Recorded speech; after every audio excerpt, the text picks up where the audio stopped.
I discovered my very first racist when I was just 7 years old. My dad was able to snap a picture of him. That's him in the red jacket. As a kid, I fully bought into the story of Santa Claus. Old Saint Nick, the magic reindeer, and of course, the naughty list and the nice list. I didn't think to question any of that until one day I was at the grocery store with my family, and there was a boy from my class there with his mother. We'll call him Ryan. Right there in the grocery store, I witnessed Ryan speak to his mother in a way that would all but guarantee his spot at the top of the naughty list. He told his mom to shut up. Bad move, Ryan. Christmas Day was amazing for me. I woke up, opened some presents, ate a great meal, and hung out with family. Now, at one point throughout the day, I did give a fleeting thought to poor Ryan, knowing that Santa wasn't going to bring him any presents that year. I felt bad for him. Fast forward to January. It was the first day back, and we're all talking about Christmas break and, of course, what presents we got. Then in walks Ryan with a huge smile on his face. He immediately starts describing all the amazing presents he got for Christmas. They were way better than mine. By the end of the day, I realized that everyone in my class had better gifts than I did. At first, I was confused. Then, I was upset. And by the end of the day, I was sad because I had finally figured it out, or at least at the time I thought I did. Santa Claus is racist.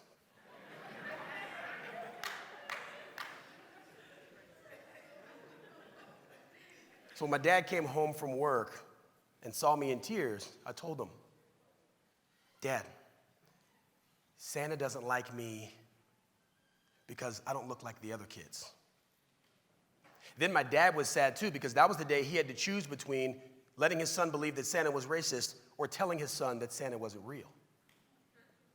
My dad helped me shape something that day that would change the course of my entire life. He helped me shape my perspective. Your ability to see your life, your business, your relationships, that's vision. But how you see your life, your business, and your relationships, that's perspective. Today, we live in an ever polarizing and divided world. Race is not comfortable to talk about. But lucky for you, I'm gonna push through it. First, let's make one thing clear. Racism sucks. And unlike Santa, I know it's real. But the reality is, we're giving the idea of racism the ability to kill our dreams, stop us in our tracks, or hold us back by playing the race card. Now, before we go any further, let's define the race card for the purposes of this talk. The race card, a discrepancy or outcome explained solely by the color of one's skin. Variations of certain statements include things like, because I'm black, because they're racist, because the system's designed for me to fail, or because they have white privilege. Here's the vicious cycle when it comes to the race card. The more you play it, the more your brain starts to expect it. It literally starts to see it everywhere you go, meaning if race can be used to explain a situation, then it is used to explain a situation. This starts to strengthen a very dangerous perspective, which is every success I have is in spite of racism, and every failure I have is because of it. Here's an example. In this radio interview between the host, David Webb, and his guest, Ariva Martin, they were talking about his success and whether or not skin color played a factor. I've chosen to cross different parts of the media world, done the work so that I'm qualified to be in each one.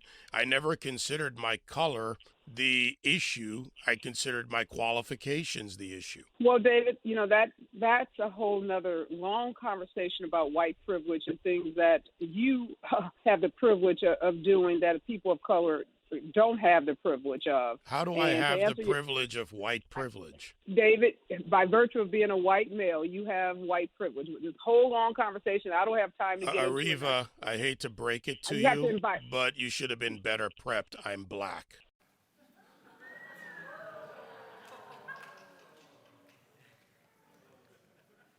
What's more damaging than telling millions of people that whites can achieve success because of the color of their skin are telling blacks that they can't because of theirs.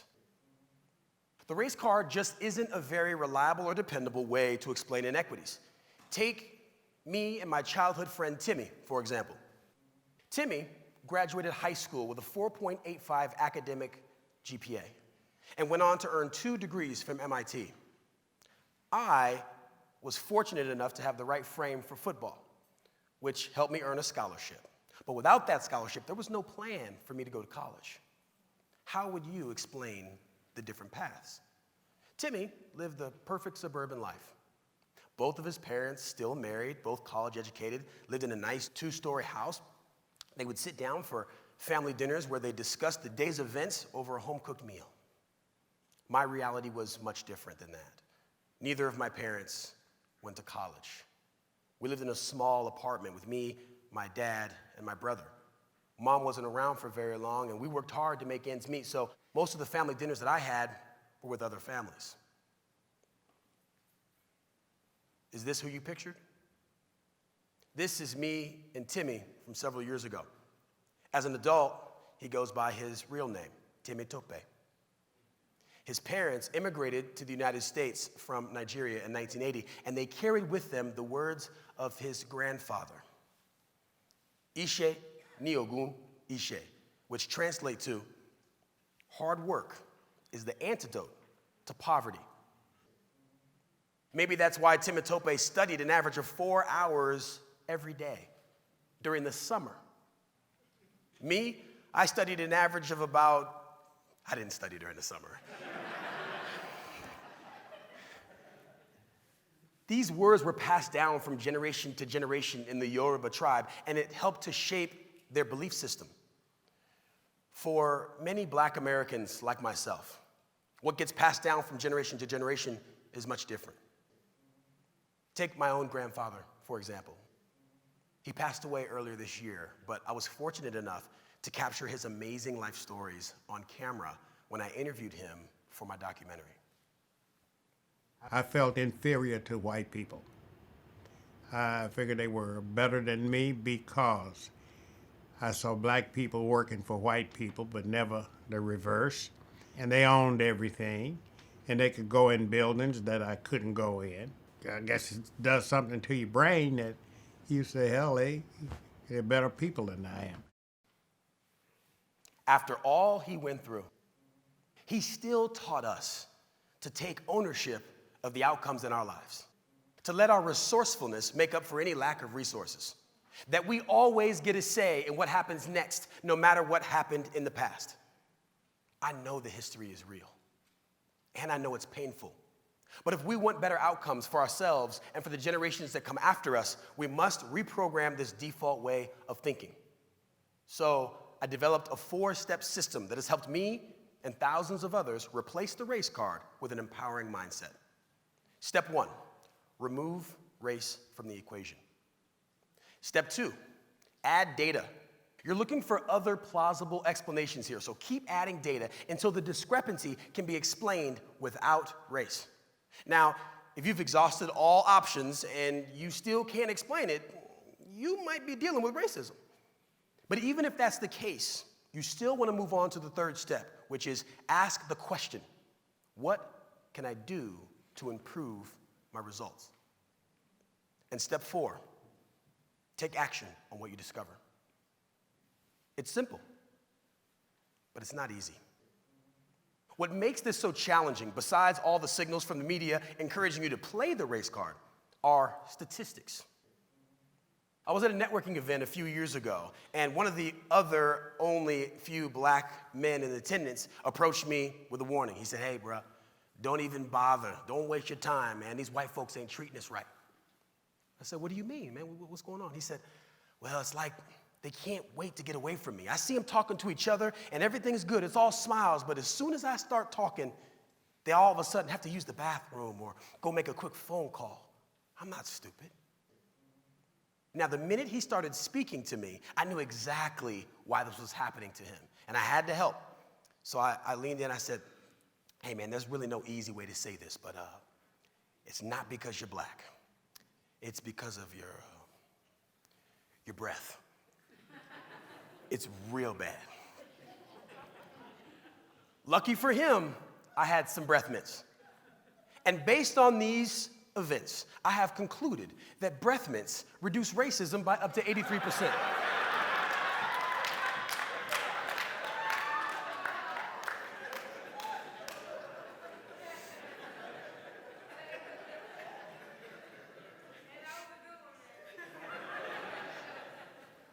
Statistics are tricky because they can be both true and misleading at the same time.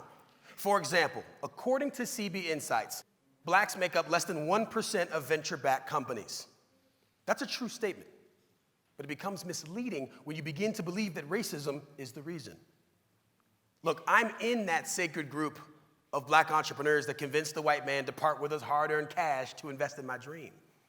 But before I had to learn a very important lesson. I spent years trying to get a startup off the ground. I was pitching investors, I was applying to accelerators, but I wasn't having any luck. So I decided to dust off my race card and play it during my next investor meeting. When he asked me how fundraising was going, I said, well, I'm not sure if you're aware of this, but it's additionally challenging for people who look like me to raise the capital we need to get things going. But with your support, it'll go a long way to help get this round closed. His response was a wake-up call. He said, I want you to know that I loved your presentation, but I will not invest in your company. So many factors go into whether or not a company gets funded, and you choose to focus on the one thing you can't control. You know, the last entrepreneur I met with has met with over 400 investors. I'm convinced that he's gonna do whatever it takes until he makes it. You? Not so sure. Ouch. 400 investors. At the time, I'd only pitched 30, and I was already playing the race card. I was so embarrassed. I took the rest of the day to let my ego recover a little bit, and also to contemplate on where else in my life I had potentially explained away my failures with the race card. This is when I came up with the system. First, I removed race from the equation. Then I kept adding data until the funding discrepancy could be explained without the color of my skin. I asked myself, what can I do to improve my results? There were so many answers, like pitch more investors, strengthen your team, work on getting warm introductions. The list goes on. And finally, I took action on what I discovered. I put down the race card and I picked up full responsibility for my outcomes. Then my outcomes changed. I got accepted into the #1 startup accelerator in the world, raised millions of dollars in funding, started getting invited to speak on stages. If I had continued to play the race card, none of that would have happened. I would have sabotaged my own success with negative thinking. I would have missed out on a brighter future after being misled by a statistic. Look, I know the race card can be tempting, but don't fall for it. Sometimes it's not you, but someone around you that wants to play the race card on your behalf. They may mean well, but don't let them do it.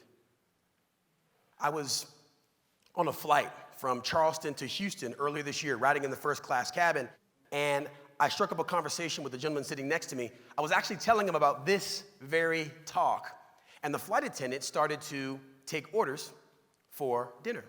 Now, let me show you a diagram of the plane so you can see exactly what happened here. Every seat in the first-class cabin was full, and this was my seat. The flight attendant started on my side of the plane first, serving from aisle to window, aisle to window, aisle to window. Now, it's when he got to my row is when he broke the pattern and took his order next. Then he goes to the other side of the plane and takes the order to the person in the front row. I was very curious. And so was the man sitting next to me. He wanted to know how I could possibly explain what's going on here without race, seeing as I was the only black person in first class. Well, soon I would get my chance, because after he took everyone else's order, he came to take mine. So I ordered the chicken wrap, and then I asked him, Curious, is there some sort of methodology the airline uses to determine who orders first, second, and so on? He said, that's a great question.